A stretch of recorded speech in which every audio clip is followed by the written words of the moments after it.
Welcome to the Take Your Life Back Summit, your roadmap out of chronic pain, fatigue, and autoimmune disorders. And I'm your host, Dr. Heather Yost. You are going to get to meet a couple of dozen experts that are going to help you feel hope, find answers, and start healing. They're going to give you practical, workable information that you can even put to use today. So let's get started with today's special guest. I am so excited to have Tricia Nelson with us here today. And I'm going to tell you a little bit more about her. Tricia actually lost 50 pounds by identifying and healing the underlying causes of her food addiction. Tricia has spent close to 3 decades researching the hidden causes of the addictive personality. Tricia is an emotional eating expert and the host of the Heal Your Hunger show. She is a certified coach, speaker, and author of the book, Heal Your Hunger, 7 Simple Steps to End Emotional Eating Now. She has been featured on NBC, CBS, KTLA, Fox, and Discovery Health. Thank you so much for being here, Tricia. Thanks so much for having me. It's a pleasure. Yeah, well, and I'm so glad that we're talking about this today and bringing it up, because really, as we just started to talk about, everybody at some aspect in their life, we're all emotional eaters at some point. And when it comes to healing, repair, and recovery, it's a huge part of that. Absolutely. I mean, the foods we eat, can cause autoimmune disorders. And of course, if we have them and we're eating poorly, it can exacerbate them and prolong our illness. Can you dive in just a little bit as to how what we eat affects our health? Absolutely. I personally have not been affected by autoimmune disorders, but I have been an emotional eater my whole life. And so I grew up 50 pounds overweight and just absolutely obsessed with food and, of course, the wrong foods. I wasn't like pining over salad. I was pining over sugar and starch and fat, right, and ooey gooey chewy foods, I like to say. So it was a big problem for me, and I got fat pretty fast. I grew up as a chubby girl and I hated my weight, and I hated the roll I had on my tummy, and wanted to slice it off or join the army. So I'd have to go through they'd make me go through boot camp because I hated to exercise. So it was it was an obsession for me.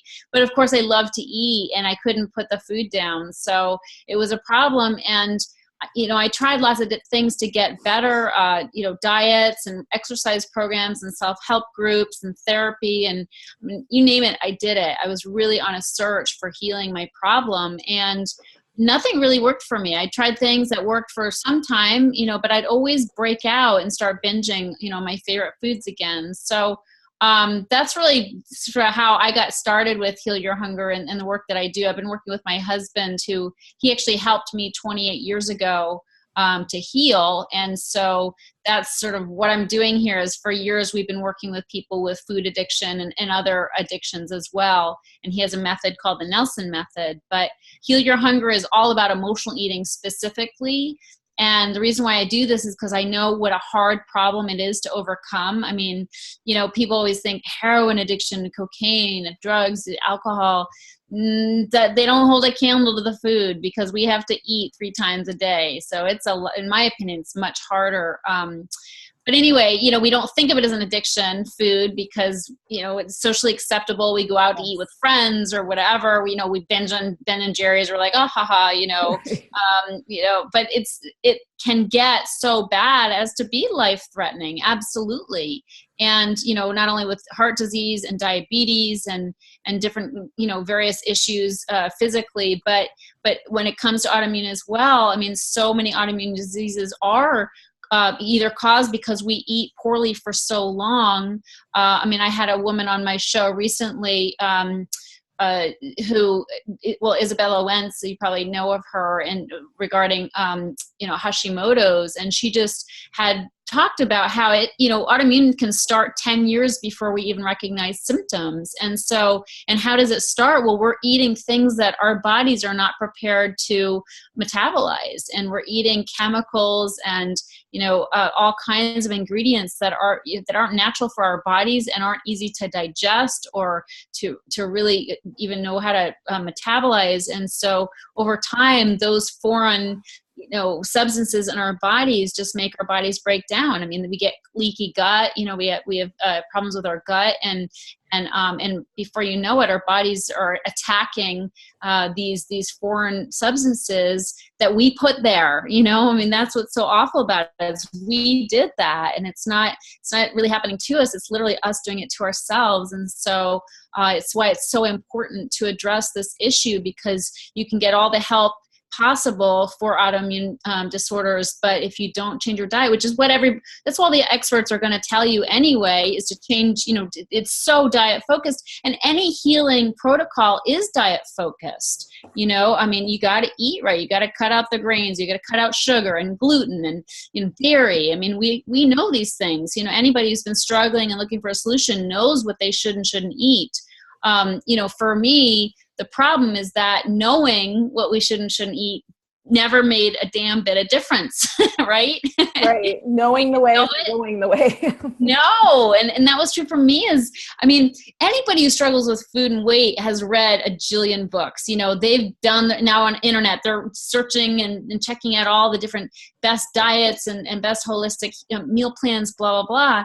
But at the end of the day, if you're an emotional eater, all that knowledge goes straight out the window, and people can't do what they know. So that's really, to me, that's the true crux of the problem, is that, what we know is half of it, but the other half is really about being able to follow through. And if somebody is emotionally tied to food, like food is feeding them in an emotional way, that has to be addressed. Otherwise, anything they do is going to end up, really failing for them because of self-sabotage. You bring up such a valid point that we could process an autoimmune disorder for 10 to 15 years. So the point, and also you mentioned that we kind of laugh about different foods that we eat, or maybe binges that we go on. I think it'd be worth diving in a little bit deeper about what we're doing for our lifetime of eating, because you're not getting away with it. I mean, the people who think like, well, you know what, I eat McDonald's, but I feel fine, and I think I'm getting away with it. Absolutely. I heard a guy talk so many years ago. I'm afraid to even think about how long ago it was, but this guy said, he was sort of a motivational speaker, but he said, so he wasn't like a dietitian or anything, but he said, he was trying to make a point. He said, look, every time if you walked past the exercise bike and you dropped, like you had a heart attack and dropped to your knees, you would never walk past the exercise bike again. Or cheeseburger and fries, and you had a heart attack immediately after, you would not eat a cheeseburger and fries anymore. Like you'd get, connection between what I eat and what's happening in my body. But with food, that's why it's such a subtle problem, because, sure, sticking a needle in your arm as a heroin addict, that's a problem. Eating a hot fudge sundae every night to console yourself because you're lonely doesn't seem like the same thing, when in fact what's happening inside your body and clogging your arteries and just, causing diabetes or pre-diabetes and wreaking havoc with your gut, these are serious issues that you will have to, pay the piper for later. And it's just, when we don't see the immediate effects, we blow it off. And it's one of the hardest things, is to get people who are emotional eaters to wake up and see that it's nothing to laugh off. And I don't mean I go around browbeating people about it, because there's a certain comical effect, there's certain irony or comedy about being, powerless over a cookie, right? So it's pretty weird. but at the same time, you think it through a little further and see what we're doing to our bodies. It can be absolutely tragic. Amen. The emotional eating aspect, I like how you said, we know, autoimmunity, they're going to hear it again and again. Gluten is out, dairy is out, like there's things that are out. I do think the next greatest hurdle, as you've said, is the emotional components. The first hurdle is the knowledge and knowing, okay, there are certain things that just cannot be in my diet, whether it's for a short term or a long term. Your work really revolves all around the emotional component. Absolutely. As an emotional eater, as somebody who ate over my emotions, stuffed my emotions with food, I'd say it's like a 90% emotional, psychological / spiritual issue than it is physical. And I will be the first to tell you the physical is real, because personally I'm addicted to sugar, and sugar's been proven to be as addictive, if not more, than heroin. So it's a real addiction physiologically, and same with carbs. Like, I'm very allergic to carbs and grains. I say allergic, I mean, nothing happens to me except that I crave more. When I eat rice, I want to eat more rice, so is that addiction? I don't know, but I do know it's a physiological effect in my body, where the more carbs I eat, which absolutely translate into sugar in my body, they break down as sugar very quickly. As a sugar addict, I want more of that effect. And so what I eat is really important, and I do have to be very careful about it. And I think people, they need to wake up to that fact. Well, and I want to expand a little bit more, or reiterate what you just said. You eat rice, you want more. People do not realize that is a symptom of an underlying problem. It is a symptom that your body, it's not that you're weak. It's not that you need that second bowl of rice or the third bowl of ice cream. Your body actually physiologically starts to crave it. It's not just between your two ears. No, it's both. It really is both. It's very rare that it's one or the other for somebody. I'd say it's both. And I am very sensitive to sugar and carbs. Okay. And if I don't eat sugar and carbs, that's not the end of the story, because why would I go back to them, as so many emotional eaters do? They have the knowledge, I shouldn't eat that because it really sets me off, it triggers me, and yet give them a hard day at work and they're going back to that sugar and carbs. So why would they do that if it hasn't been in their system because they've been good for a week?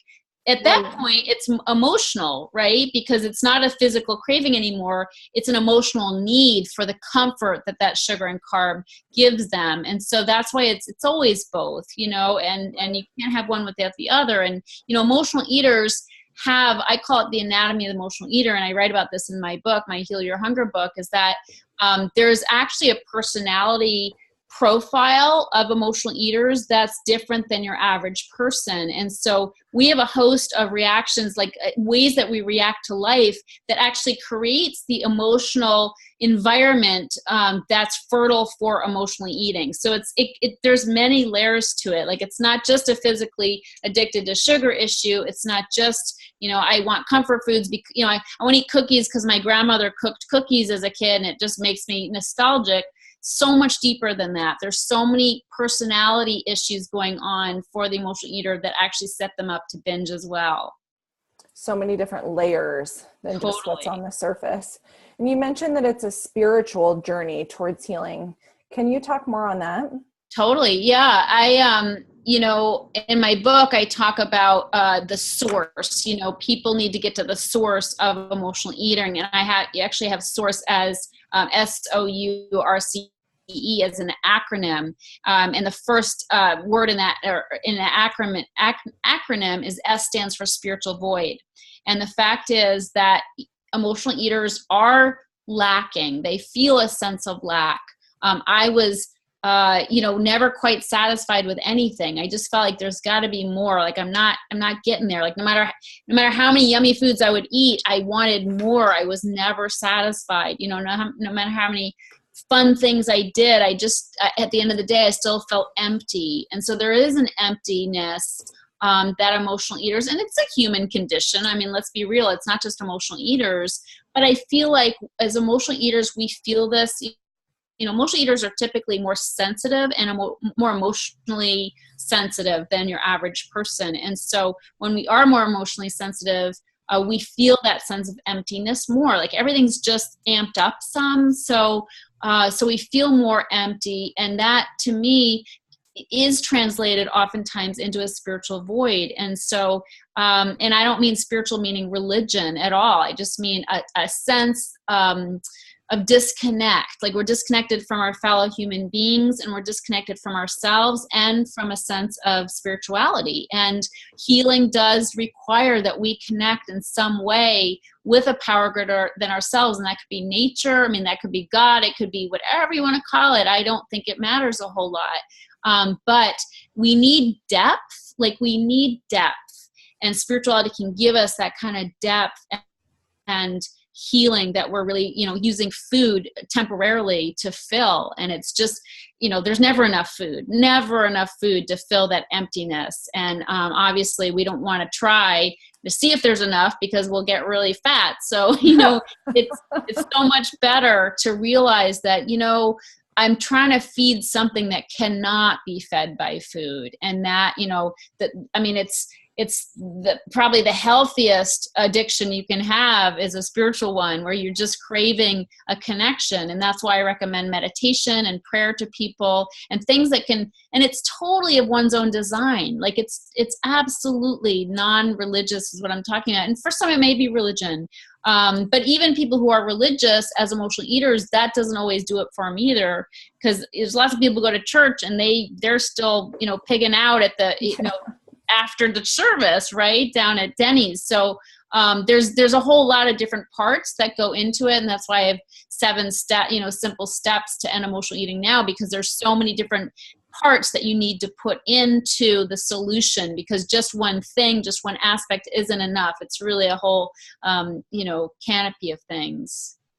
I love that we're having this conversation. You mentioned that you're never satisfied no matter what. And ultimately there was a disconnect. So I think that the listeners need to realize that no matter how much you're putting into your body and whatever those foods are, as much as you may crave the French fry or crave the ice cream, at the end of it, it doesn't ever satisfy. You need to go further. Yeah. And it's very valid point. Yeah. And it's a crazy condition being, having this emotional attachment to food, because it's not only a physical thing, oh, we want to eat. A whole lot of it is the obsession, oh, if I have French fries, it's going to make me feel so good. If I just had that candy bar, I would just feel so good. And it's never as good as we thought it would be, you know? And so, especially for me, because I took it so far. I was just an all out binger. So I could pack away, 3,000-4,000 calories in a sitting. And when you're eating like that, you're not savoring much. You're just shoveling in, You're just hoping for something at the end of it. Oh yeah. It just got ugly. So, but my point is that it's really, what was my point? I was saying, sorry, I totally distracted myself. I think the obsession. Yeah. No, it was the obsession. The obsession, we use the obsession with food just as much as we use the food to kill the feelings that we have. I always say, Heather, that there's 3 primary reasons we overeat or use food in a destructive way. And I call it the P.E.P formula, P.E.P. And the P stands for painkiller. So we use food or obsession with food as a painkiller because we have pain either from our childhood or our, life situations that, we create, unhealthy marriages or job situations or whatever. So we get into pain, and then we just want to get away, escape that pain or kill it and just numb out. And so that's the first thing. The E stands for escape. And so we not only have pain, but emotional eaters have a tremendous amount of fear. We're inordinately fearful, more than your average person. And so we use food as a way to escape our fears. For instance, if there's bills we don't want to pay, or phone calls, we dread making. If we're needing to call somebody and address an issue, we don't like conflict. Emotional eaters hate conflict. So we don't want to have to pick up the phone and address an issue, or, there's just life situations that we feel afraid, and they could be normal everyday things, but for us it's more stressful, and so bottom line is food is a great escape for these things. And so just sort of we just chill out and act like there's nothing going on that we have to deal with. We just put it all aside. And the last thing, the other P stands for punishment. And this is one that a lot of people don't realize is a part of the equation, is that emotional eaters are also very guilt prone. And so we feel, we're sensitive. We feel more deeply than your average person. We feel guilt more deeply. And we take it harder when we have guilty feelings, either appropriate guilt or just because we feel like the whole, all the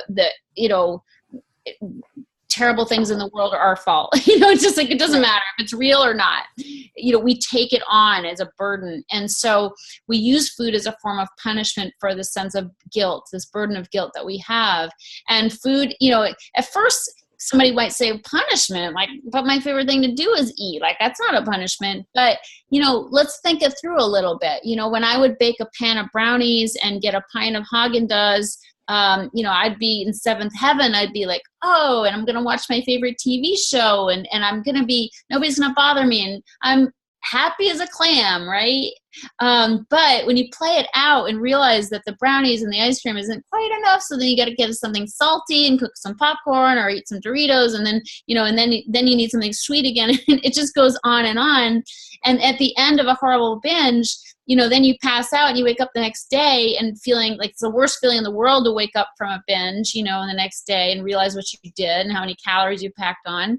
And then the misery sets in. You can't fit into your pants because you're bloated. You've got zits on your face. You certainly don't want to have that lunch date you committed to because, you just want to close the blinds and go back to sleep. So think of that. I mean, that's punishment, really. And so, but we did it to ourselves. So what's going on there, And so I always just say that, painkiller, escape, and punishment. Those are what these foods and obsession with food are really anesthetizing and or serving as a function for. And so the reason I got into talking about that is that the obsession with food can be as much of a painkiller and escape and a form of punishment as the food itself. So, you've got skinny people who are very controlled about their weight, very disciplined, but they're very obsessed and obsessive.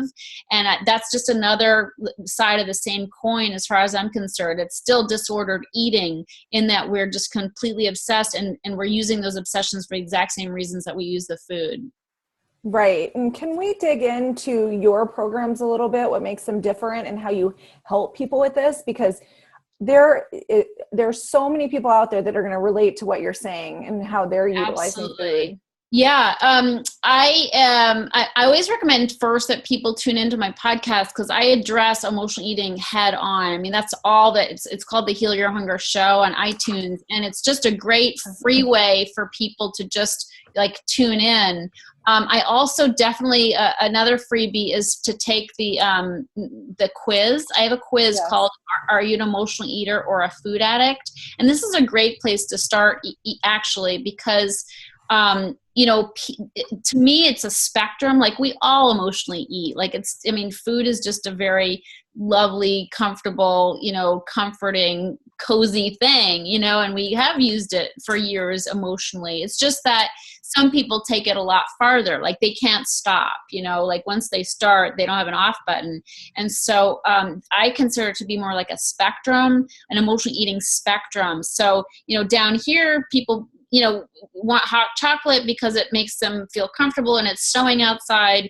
Over here, somebody's downing 5,000 calories in a binge and they pass out afterwards. So so I always say, find out where you are on the spectrum first. And so if somebody takes the emotional eating quiz and they find out if they're an emotional eater, if they're or if they're closer to the food addict or they are a food addict, that will get them to see sort of where they are in the spectrum. And then there's solutions based and tailored to you depending on where you are on the spectrum. So I always recommend the quiz and the podcast. And then my book is coming out in a month, so I'm excited about that. Awesome. Because it does lay out the solution and what it's about. What my programs are really about are helping people step by step to start moving away from the diet and exercise paradigm. Okay, because that's really what I'm passionate about is, we're so used to the quick fix mentality. We're just trained for it.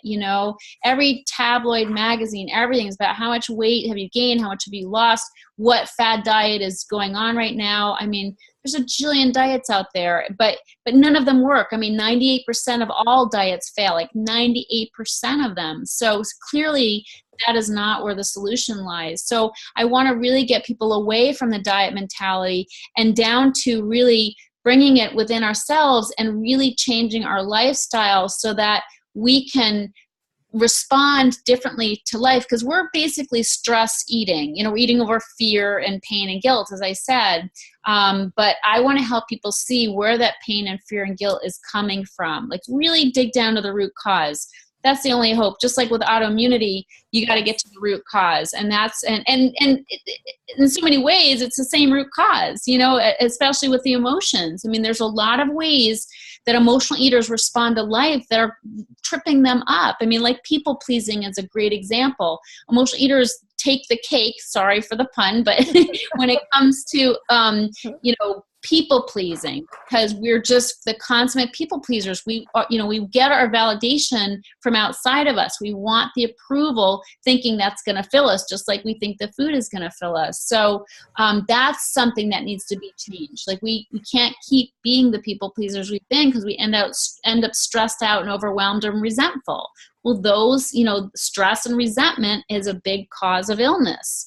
So it's really about sort of dialing back the conversation from the diet and exercise mentality to real stuff, like real ways that we can live that make us more emotionally balanced, make us feel more peaceful and happy, so that we're not reaching for food, and ways to deal with stress as well. So that's really what, Heal Your Hunger is about, is healing the deeper hunger and healing the lifestyle choices and making new lifestyle choices that just make us not hungry. Like if we're not out of alignment with who we are and the choices we're making, then we're not hungry. Like hunger is a symptom. Like cravings are a symptom. They're not, you don't have to take some kind of supplement for cravings. I mean, there's a jillion of them out there, and people make a lot of money on these supplements that cure cravings. But to me, cravings are symptomatic. Like if you're craving, it's either because you ate something that set you off physically, right? You ate some sugar, so you're craving sugar. So,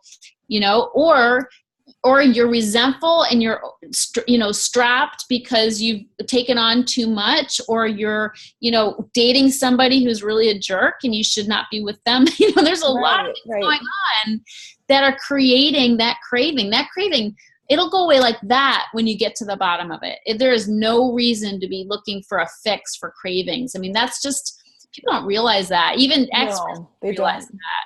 So the cravings they don't just happen. They do not just happen. They come from choices I'm making, thoughts I'm thinking, and ways that I'm living and feeling. So, I just show people a clear path to address that stuff, and the cravings can be cleared up.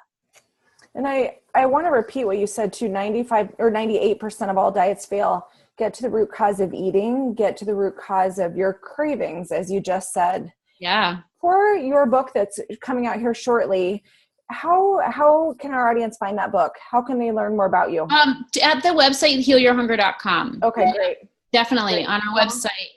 I'll include links to your free gift too, which is very, very generous of you. Everybody needs to be doing that so they can it's good to get a baseline, and then start from there. Absolutely. I want to, as we're sort of wrapping up for today, I want to ask just a couple of fun questions. I wondered if I'm one of those people that I love to know what's in everybody's refrigerator. So if we were going to open up your refrigerator, what would be 2 things we would find every single time? Oh, wow. Yeah, I've got some staples for sure.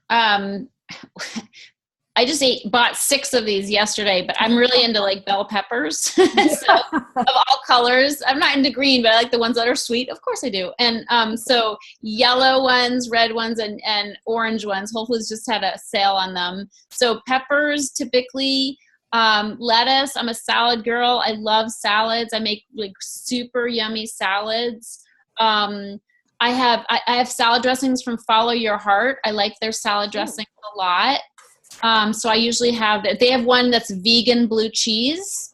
It's got a little soy in it, which I don't like, but Follow Your Heart, you said? Follow Your Heart. I don't know if it's everywhere in the country. Follow Your Heart's from LA, from the LA area, but they make the most wonderful vegan, like every emotional eater loves cheese, right? And we all, like, I grew up, like, my favorite dressing was blue cheese dressing. Like give me a salad. No, give me blue cheese dressing and croutons with a little bit of lettuce. That's how I ate. So anyway, it's called vegan blue cheese dressing, and I use it quite a bit. I will look that up. I love it. Yeah. What else?